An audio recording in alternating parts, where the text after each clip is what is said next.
여러분, 우리 해성교회 이름은 오늘 같이 읽었던 이 본문 말씀 17절에 나오는 이 바닷가에 모래와 같게 하리니 하는 그곳에서 바다 해자, 그리고 하늘의 별과 같고 해서 이 별 성자를 가져와서 우리 해성교회 이름을 지었습니다. 그래서 우리 교회 이름은 이 바다 해자와 별 성자입니다. 혹시 간혹 가다가 이 해자를 이 은혜 해자나 다른 해자로 쓰시는 분이 있는데요, 우리 해성교회 성도님들은 이름을 정확하게 다 알고 계신 줄로 믿습니다. 그래서 우리 해성교회 이 이름처럼 우리 모든 성도님들의 삶이 바닷가의 모래와 같고 하늘의 별과 같이 번성케 되기를 주님의 이름으로 축원합니다. 하나님께서 아브라함에게 이렇게 약속해 주셨는데 하나님은 그 약속하신 말씀을 반드시 이루시는 분인 줄로 믿습니다. 그런데 우리가 신앙생활을 하면서 어려움이 뭐냐면요, 하나님의 말씀은 이렇게 번성하게 해주신다고 약속해 주셨는데 정작 우리가 살아가는 그 삶 속에는 약속은 있는데 그 성취는 언제인지 우리가 알지 못한다는 것입니다. 우리의 생각에는 그냥 바로 지금 오늘이었으면 좋겠는데 정말로 그 하나님의 약속이 이루어지는 때는 우리는 알지 못하게 된다는 것이죠. 그렇기 때문에 우리가 하나님의 약속이 성취되는 그 날까지 믿음의 삶을 살아가려면 그 약속을 성취하는 그 간격을, 그 사이를 메워줄 수 있는 어떤 것들이 필요합니다. 아브라함은 하나님의 부르심을 받고 그 고향을 떠나왔습니다. 하나님께서 주셨던 약속이 무엇입니까? 내가 너로 큰 민족을 이루겠다고 하시는 약속이었습니다. 그런데 정작 나와 봤는데 큰 민족을 이루는 게 현실에서는 그렇게 잘 나타나지 않습니다. 하나님의 약속만 믿고 따라 나왔는데 성취가 눈앞에 보이지 않는 것입니다. 그래서 아브라함이 했던 게 무엇입니까? 창세기 15장에 보면 다메섹 사람 엘리에셀을 자신의 상속자로 삼겠다고 말합니다. 그래서 하나님께서 이렇게 말씀하십니다. 그 사람이 내 상속자가 아니라 내 몸에서 날 자가 내 상속자가 되리라. 하나님 말씀해 주시는 것이죠. 그래서 아브라함을 이끌고 나가셔서 하늘의 별을 보여주시며 하늘의 별을 봐라. 이 뭇별을 셀 수 있는지 보아라.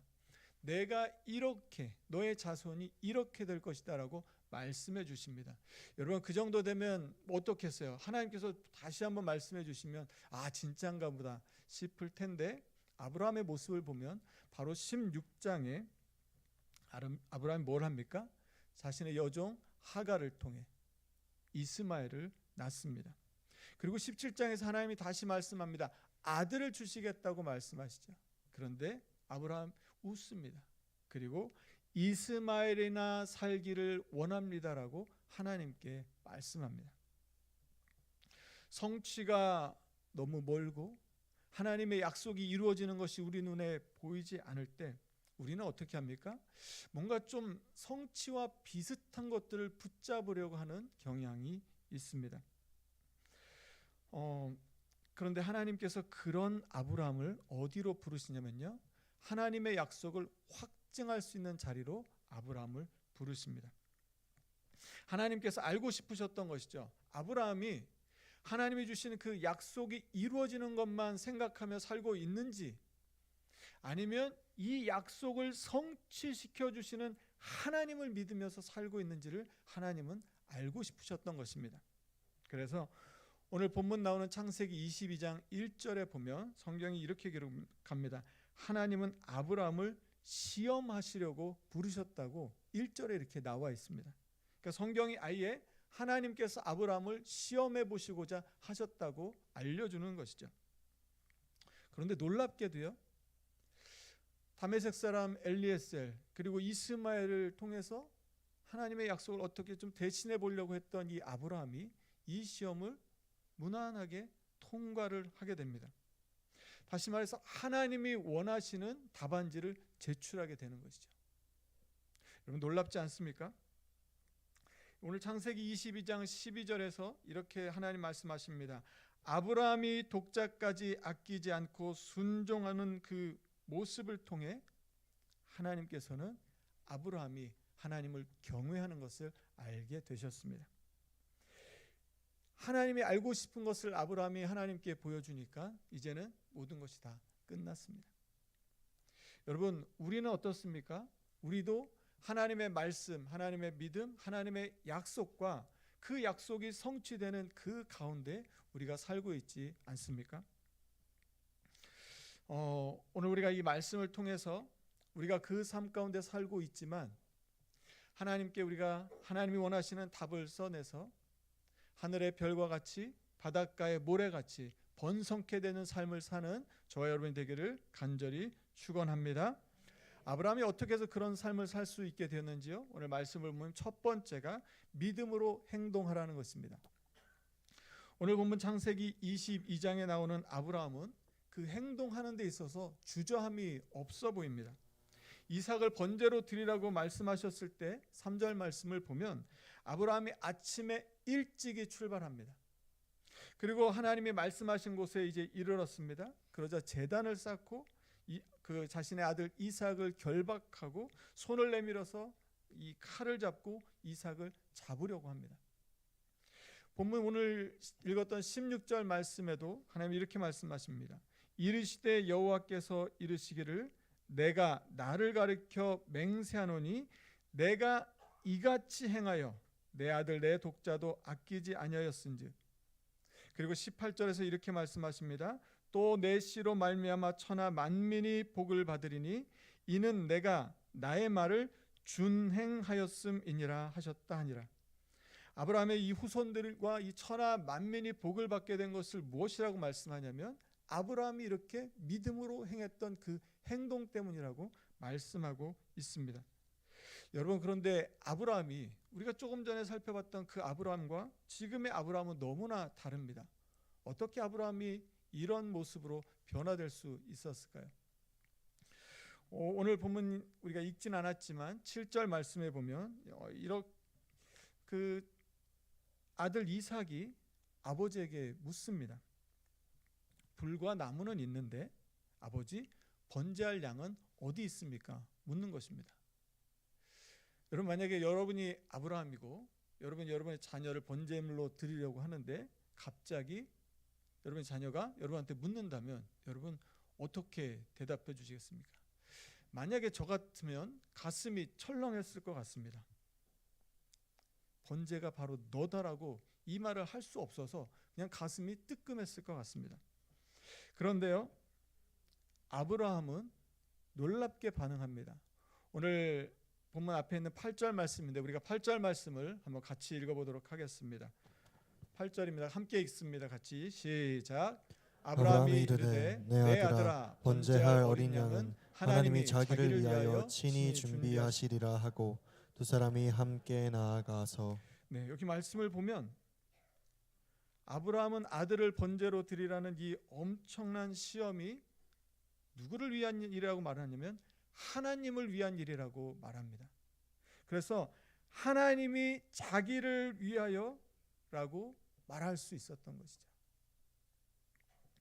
지금 이 시험이 아브라함을 테스트하기 위한 것이 아니라 표면적으로는 아브라함을 테스트하는 시험이기는 한데 진짜는 무엇이었냐면 하나님께서 아브라함에게 복을 주시기 위한 하나님의 계획이었음을 아브라함은 알고 있었던 것이죠. 그래서 이삭에게 말한 것입니다. 하나님께서 친히 준비하실 것이라고 담대히 말할 수 있었던 것이죠. 아브라함이 이렇게 믿음의 행동을 할 수 있었던 것은 무엇이냐면 하나님을 믿었기 때문입니다. 여러분, 그런데 우리는 어떻습니까? 우리는 삶의 여러 가지 어려움과 문제들을 만날 때 여러분 혹시 주저하고 염려하고 두려워하지는 않으십니까? 여러분, 왜 그렇습니까? 우리 앞에 있는 이 어려움과 이 고난이 이 고난 속에서 하나님이 계신 것을 우리가 알지 못하기 때문에 혹시 두려워하고 있는 것은 아닙니까? 어쩌면 하나님께서 자기를 위하여 하나님을 위하여 이 일들을 우리 가운데 펼쳐가고 계신데 그 하나님을 보지 못한 채 그저 우리의 상황만 바라보면서 염려하고 두려워하는 것은 아닙니까? 이 일 뒤에 하나님께서 예비하신 하나님의 엄청난 계획이 있는 것이 우리의 눈에 보이지 않아서 그저 지금 우리 눈앞에 보이는 것 때문에 두려워하고 주저하고 있는 것은 아닙니까? 우리는 오늘 말씀 속에서 여호와 일의 하나님을 함께 읽었습니다. 하나님이 여호와 일에 준비하시는 분이라고 말씀하면서도 정작 내 삶과 내 문제 앞에 다가가면 어디선가 다메섹 엘리에셀을 준비하려고 하고 어디선가 이스마엘을 낳으려고 하는 것이 혹시 우리의 모습은 아닙니까? 그런데 아브라함은 오늘 본문 말씀을 보니까 오직 믿음으로 하나님의 말씀에 행동하고 반응하였습니다. 두 번째는 이것입니다. 기다리고 기다리라는 것입니다. 아브라함이 하나님의 말씀을 믿고 따라갔는데 그래서 결국 하나님이 이르시는 그곳까지 올라갔습니다. 그런데 하나님의 말씀이 더 이상 없습니다. 부르신 하나님이 더 이상 하나님이 음성을 들려주시지 않습니다. 이제 아들을 정말로 번제로 드려야 되는 시간입니다. 피가 마르는 시간입니다. 정말 다른 어느 때보다 진짜 하나님의 음성이 필요한 시간입니다. 그런데 하나님이 침묵하십니다. 아무 말씀도 하지 않으십니다. 그런데 아브라함이 어떻게 합니까? 그냥 이전의 믿음대로 계속해서 자신이 하던 행동을 이어갑니다. 제단을 쌓습니다. 아마 하나님의 음성을 너무나 기다렸을 것입니다. 그런데도 여전히 말씀이 없습니다. 이제 제단을 쌓고 거기에 나무를 버려놓고 아무 일이 일어나지 않습니다. 하나님 좀 지금쯤이면 뭐라고 말씀해 주셨으면 좋겠는데, 하나님 지금쯤이면 어떻게 하라고 알려주셨으면 좋겠는데 하나님은 여전히 침묵하십니다. 결국 자신의 손으로 아들 이삭을 결박하고 번제물로 올려드립니다. 아주 도망갈 수 없게 꽁꽁 묶습니다. 여러분, 만약에 그때 이삭과 눈이라도 마주쳤으면 아브라함이 그 시선을 어떻게 했을까요? 밧줄로 이삭의 몸을 감습니다. 한 번 감고 또 한 번 감고 또 한 번 감고 계속해서 감아도 아무 일이 일어나지 않습니다. 이삭도 이제는 자신이 하나님의 제물인 것을 알았는지 저항하지 않고 그냥 번제단 위에 그냥 있습니다. 아브라함이 더 나아가서 이제 준비해온 칼을 꺼내서 자신의 아들 이삭을 잡으려고 칼을 꺼냅니다. 이제는 진짜 끝입니다. 여기서 만약 칼이 내려쳐지게 되면 이제는 더 이상 어떻게 돌이킬 수 없는 상황입니다. 그런데요, 그때도 하나님이 침묵하십니다. 어떻게 해야 합니까? 아브라함이 들었던 칼을 꺼내서 이삭을 향하여 내리치려고 합니다. 바로 그때 하나님의 음성이 들려옵니다. 그리고 눈을 들어서 살펴보니까 뿔이 수풀에 걸려있는 순양 한 마리가 눈에 들어옵니다.